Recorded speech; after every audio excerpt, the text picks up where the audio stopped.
पूरी दुनिया जानती है कि कोरोना की शुरुआत चीन के वुहान शहर से शुरू हुई है। कई देशों का तो ये भी मानना है कि चीन ने जानबूझकर इस वायरस को पूरी दुनिया में फैलाया ताकि सबकी अर्थव्यवस्था कमजोर हो और उसकी अर्थव्यवस्था मजबूत हो सके। इससे इतर चीन में ही कुछ लोग ये भी सोचते हैं कि चीन को इस वायरस से जिस तरह से निपटना चाहिए था वो नहीं निपट पाया है। राष्ट्रपति शी जिनपिंग पर इस महामारी के प्रकोप को खत्म करने के मोर्चे पर असफल रहने के आरोप लगाए जा रहे हैं, लेकिन क्या ऐसा चीन में रहते हुए कहा जा सकता है? चीन के अरबपति रेन झिकियांग के उदाहरण से आप सब समझ जाएंगे। रेन झिकियांग चीन में अभिव्यक्ति की स्वतंत्रता पर लगातार बेबाक राय रखने वाले लोगों में शुमार हैं। उन्होंने कई बार राष्ट्रपति शी जिनपिंग के असफल होने की बात भी खुले तौर पर रखी थी।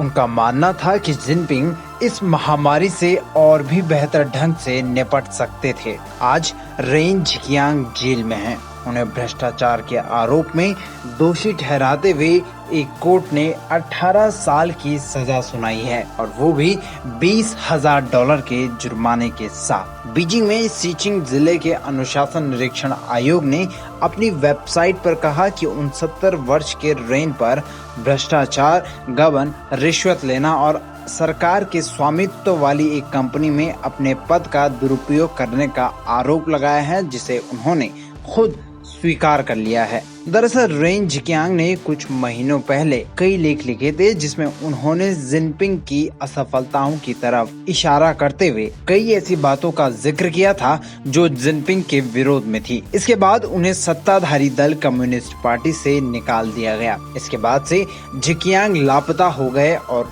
जब वो मिले तो उन पर भ्रष्टाचार का आरोप लगा दिया गया। और हैरानी भरी बात तो ये है कि उन्होंने ये सभी आरोप स्वीकार भी कर लिए हैं। उनके इन सभी आरोपों को स्वीकारने से इस बात का अंदाजा बखूबी लगाया जा सकता है कि चीन जैसे देश में कैसा भय का माहौल है।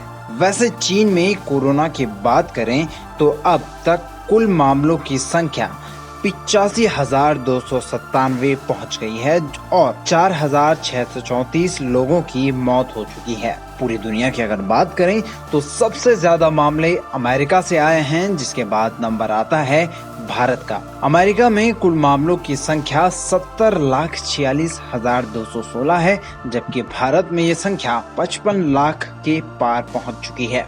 इस पूरी घटना पर क्या है आपके राय? कमेंट सेक्शन में हमें जरूर बताएं और देश दुनिया की अन्य बड़ी और रोचक खबरों के लिए सब्सक्राइब करें तरकश।